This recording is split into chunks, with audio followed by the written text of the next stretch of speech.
Sarah Jane Gibbs was born in the early morning hours of September 24th, 1980 in Plymouth, Indiana, to parents Howard Gibbs and Betty Glaub Gibbs. She had an older brother named Eric, who was around 5 years older than she was.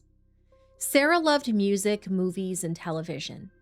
As soon as she could walk, she would go through her parents' collection of record albums and pick one and bring it to her mom and dad to play for her. Her first words were from the opening line of the song Sign Here by Chilliwack.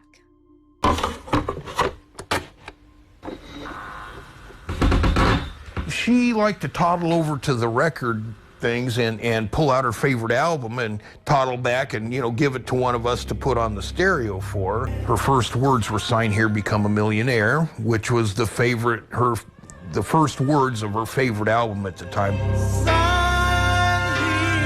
When they think about the memories of their daughter, Sarah, it's easy to chuckle, but it's easy to cry, too.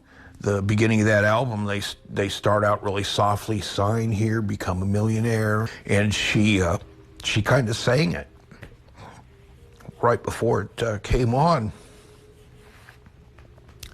And, of course, we were astounded.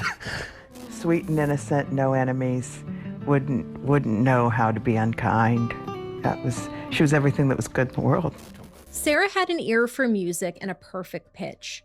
She started playing on her church's organ until she was given a keyboard. She only needed to hear a song once and could play it back by memory. She would treat her family to impromptu performances. Sarah kept a collection of VHS tapes and DVDs. She didn't play favorites with the music or films she loved, but some of her favorite ones included singer Pat Benatar in the 1989 movie All Dogs Go to Heaven, which was also one of my favorites. Sarah's memory was exceptional. She kept an extensive mental record of music, movie moments, trivia, and could even tell you the weather on any given day. She never needed to write anything down. When she was 3 years old, Sarah began to show signs of autism. There weren't many resources for disabled children in Indiana in the 1980s, except those offered by Warsaw community schools. The Gibbs family moved to Atwood so that Sarah could have the resources she needed to flourish. With the help of her family, teachers, and care staff, Sarah graduated from Warsaw High School. She became a client of Cardinal Services when she was about 18 or 19, where they worked with Sarah as she built her adult life. There, she met a woman who worked there named Michelle Warricks. The two became very close. Sarah wanted to live on her own, so she moved into a duplex on East Smith Street in Warsaw. It was a very convenient location within walking distance of all the places that Sarah loved: the library, the county fairgrounds, First Brethren Church, a Dollar General on Market Street, and the county's YMCA center. She had a care worker visit her regularly to check in on her, but Sarah was otherwise very self-sufficient. She had a landline phone if she wanted to contact her family.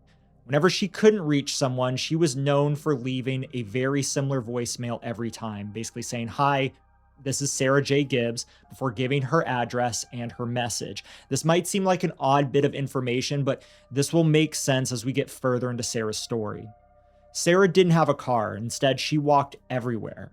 If Sarah did need a ride, she could call her family or Cardinal Services, but most times she got to her Zumba classes, her church, the library, and the store all on her own. During Halloween season, Sarah pushed herself out of her comfort zone to go to Soul Taker's Acres, a local haunted attraction on the Kosciusko County Fairgrounds. She got to know the staff there, and they let her walk through before they ever opened to the public that season. Sarah ran on a very strict routine, one that she followed every day to the letter. She was always very punctual. Being on time was very important to her, but for anyone who paid close attention to her routines, it also made her potentially vulnerable. On December 19th, 2014, a housing assistance worker visited Sarah as usual. She left at 7 in the evening, locking the side door behind her at Sarah's request. This door opened to the nearby fairgrounds, the local middle school, and Winona Lake. Sarah always kept it locked, but there were times when her parents visited her and it was left unlocked. Sarah was evasive about why. At 11:14 that night, Sarah's neighbors called 911 after they saw smoke coming from her apartment. They opened her apartment door to check on her, but they didn't get a response when they called out her name. The fire had nearly extinguished itself by then, and The sudden rush of oxygen reignited the flames. 2 fire departments, Warsaw, Wayne, and Winona Lake, responded to the distress call.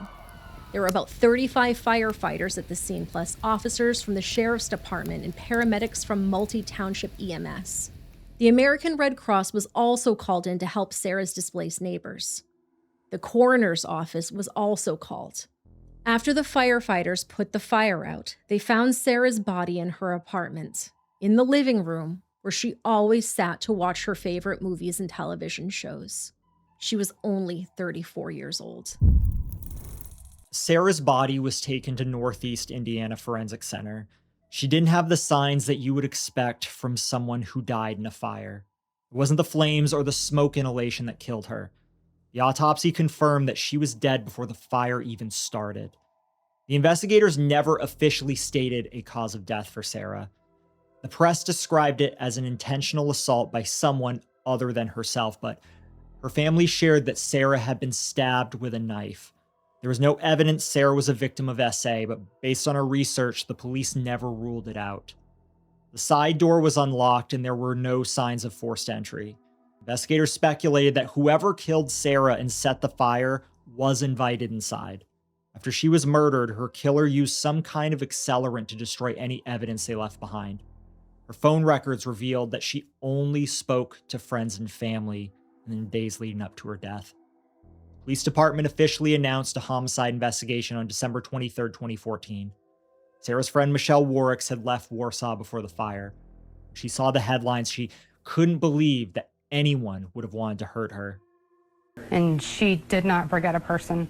Even working with her 13 years ago, I could run into her and she would know exactly who I was and come up and say hi and give me a hug and just kind of stand there and do her usual Sarah smile. And then I heard about a fire over on Smith Street and I instantly thought of those apartments.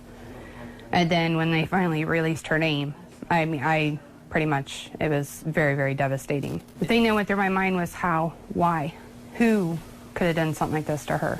I mean, she had no enemies, so why would anybody even do this to her? Sarah's story hit very close to home for a Warsaw woman named Amy Brown, who was a mother of an autistic son. She was worried about her own son being vulnerable to the same kind of person. It's very saddening. It's very scary. It's just very alarming to our community.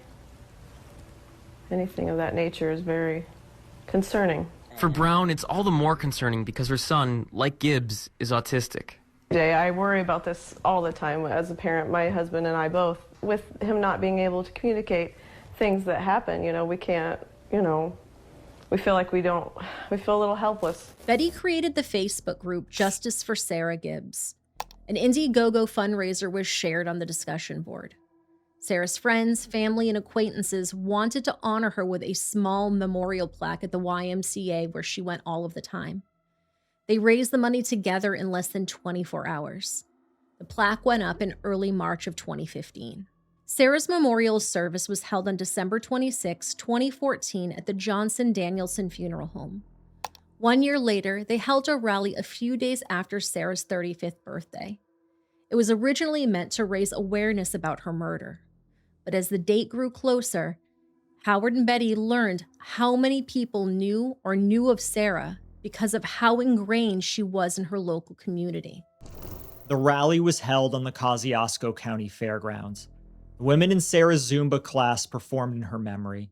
Howard gave a speech saying, "I'm sure most of you have stories about her, and most of those are probably amusing. She was a special kind of person. Really touches my heart that Sarah touched so many lives, and her life was touched by them in turn. I'm sure that Sarah's up looking down and smiling at me and all the people that love her so much." Investigators said in 2015 that Sarah's murder wasn't officially cold, but they had chased down every lead they could. Police department received fewer than 5 tips in the first year after the fire, and nothing since then. The investigators and Sarah's parents worked with WSBT Channel 22 to get more eyes on Sarah's murder and stir up new interest. Detective Ryan Moore told the news station, "It was a cowardly act committed to a defenseless woman. It has got to be eating away at somebody's conscience. We know what happened. We don't know exactly how it transpired." The housing assistant worker even told us she asked Sarah if she would like her to lock the door behind her. She said, yes, please, and she locked the door behind her and closed the door. The fire had extinguished itself, or the flame was out, and when they were able to open the door to see if anyone was inside, they say they saw a flash, and basically it gave the fire its oxygen and it made it flash again. Someone's intention of fire, especially after committing an act of murder, is to hide the evidence or to destroy it. There are details in the case that law enforcement knows and the person that committed the act knows. Due to where we are in the case, unfortunately, I am not allowed to share those details. It would have been very easy for someone to know that she lived alone. It would have been very easy for someone to know her daily routine and probably follow her without her being aware of it. It would have been very easy for someone to have stalked Sarah. She had very set patterns in her life. Howard and Betty talked to reporters about what life has been like without their daughter. It's just devastating. Wake up every morning, it's the first thing you think of. Trying to figure out how to live without her. It's the hardest thing we've ever gone through. Over a decade later, we have no answers, no motive, no suspect, and little evidence. Much of it was destroyed by the fire. If Sarah's murder wasn't cold before, it's cold now. Howard said, whoever did this did a really good job covering their tracks. If no one comes forward with new information and no one confesses, it may never get solved. With no new leads, the Warsaw Police Department has nowhere to go.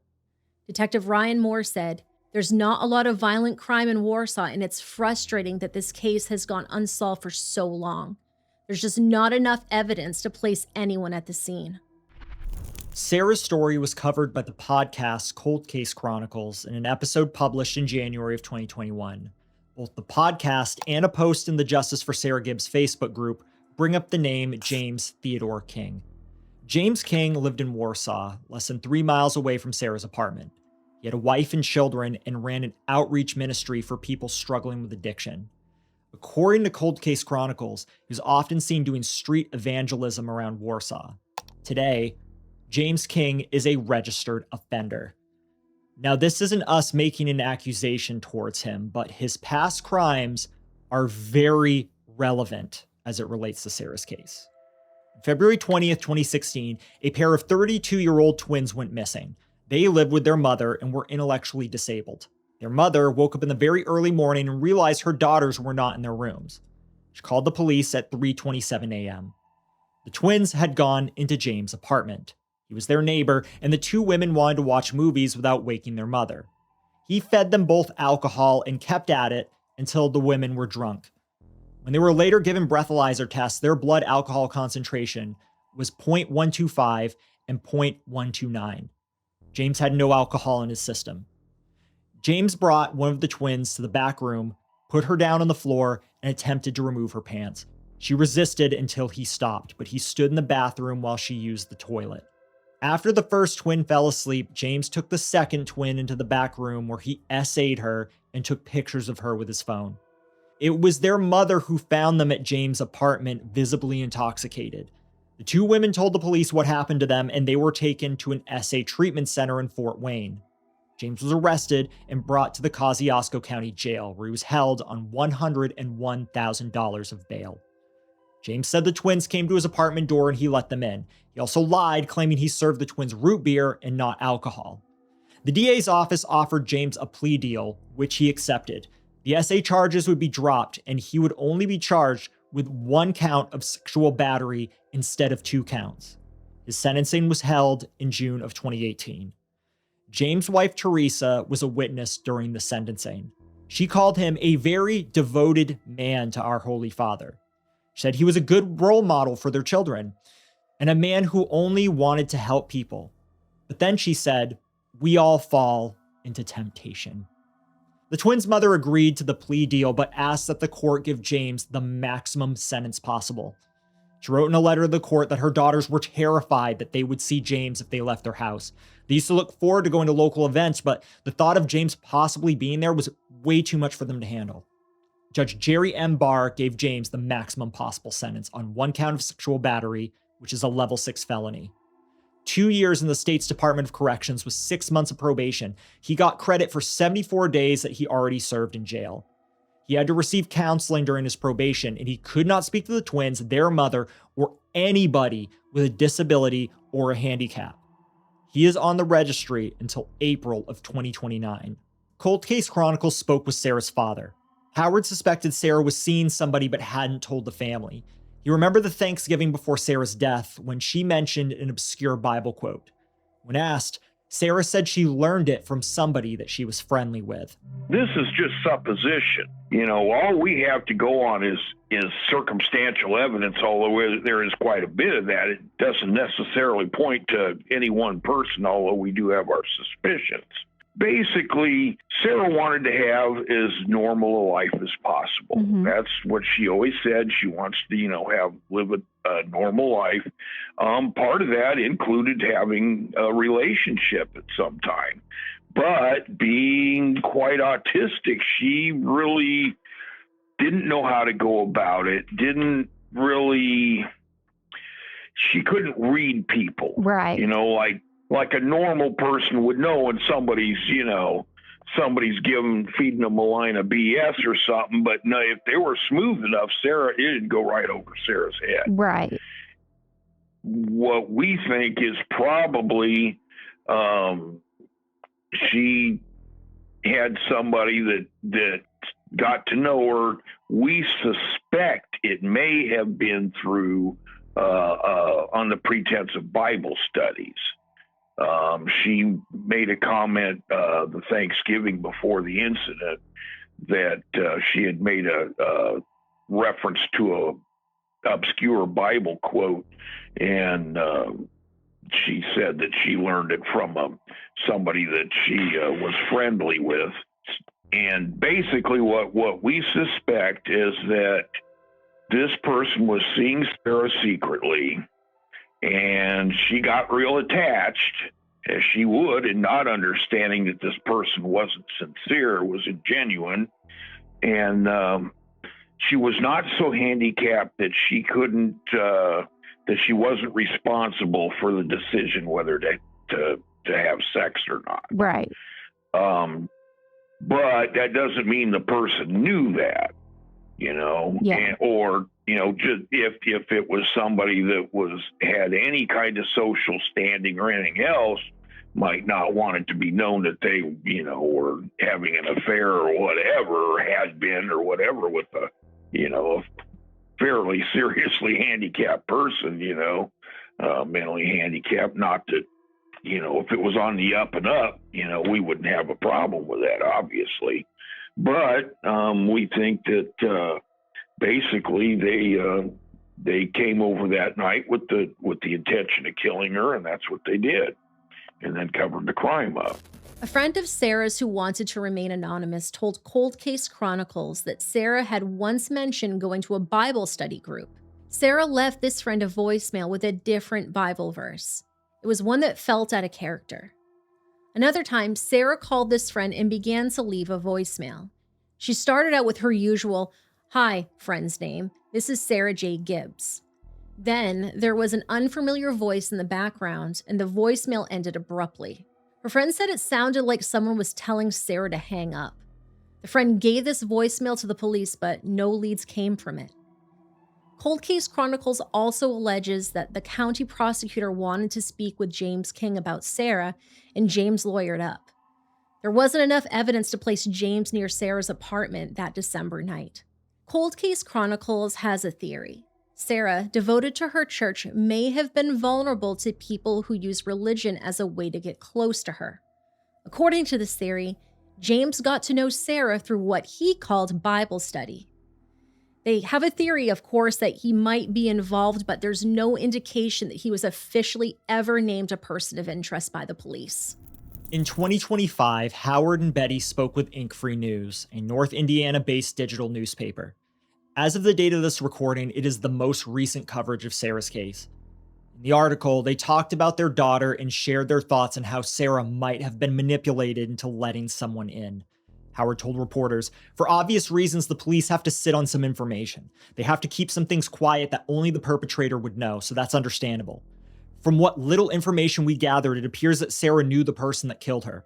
From information we got, which will not be public, she had to have known the person for at least a short amount of time. Sarah wanted to live as normal a life as possible, and that included having a romantic relationship.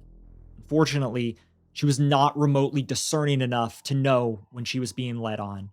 I suspect that she developed a very short-term relationship with somebody, and when they saw that she was fastening onto them, they basically panicked and thought they needed to cover their tracks. Betty interjected. She didn't really know how to have regular friendships or regular relationships. Most of her friends were her staff. She was interested in having a relationship. We know that. We suspect that there might have been someone, but she didn't tell us about it. Howard continued, I think she either left the door ajar or let this person into her apartment that night, and they got close enough to her that they were able to kill her without too much resistance. She had a side door that opened onto Winona and faced the fairgrounds, just for an emergency exit. A couple times when we went to check on her, we noticed that door was not closed and latched firmly, and I said something to her about it. She seemed maybe slightly evasive about it. The door did not close well, which we reported. You had to make sure you closed it good, and she knew how to close it and latch it. I think maybe she was leaving it so that it wasn't latched real good for whoever it was that she was seeing at the time. She was never really quite sure if she was doing the right thing or being 100% socially appropriate. She said, I'm sorry a lot. I think people would probably remember the most about her would be the big zebra-striped wallet stuffed in her pocket most of the time. Sarah did frequent places like the shop Our Father's House. We have a sneaking feeling that her killer may have been somebody that frequented or was involved in one of the shops on Market Street where the Old Marsh supermarket used to be. There was a blue jean shop and a Dollar General. We know she frequented those areas a lot. That was in walking distance from her apartment. Those would be places where people might have noticed her talking to someone on more than one occasion. She used to go to the library a lot. She went to the park at times. The people who frequented those areas are probably the only people who may have seen anything that may shed some light on the subject. Betty added, she spent a lot of time in October going through the haunted house at the fairgrounds. She became their test subject, and they let her go through for free. She would do stuff like that to push herself. One year, they dedicated the haunted house to Sarah. Possibly someone who frequented that area might have seen her with someone. She was not the type to have conversations, so anybody she was seen talking with for any length of time could be a person of interest. Sarah's story was a difficult case to research because of how few sources there are and how little the investigation has moved, but Sarah Jane Gibbs deserves to have her story told just as much as victims in more high-profile cases do. We want to thank Cold Case Chronicles for their research and insight into Sarah's life and the crimes of James King. I also want to give a little shout out to Pendy for keeping me company this entire episode. Mwah. There is a $10,000 reward for anyone with information that leads to solving Sarah's murder. Anyone with information should call the Warsaw Police Department, the Kosciusko County Sheriff's Tip Line, or the Michiana Crime Stoppers. We'll have those numbers for you listed on screen and in the video description. If Sarah's case resonated with you, then please click here to check out the case of Katie Witten, a disabled young woman from Arkansas. Unlike Sarah, who was deeply loved and cared for by her family, Katie was neglected to death by the one person who was supposed to be caring for her, her own father, who allowed her to be eaten alive by cockroaches.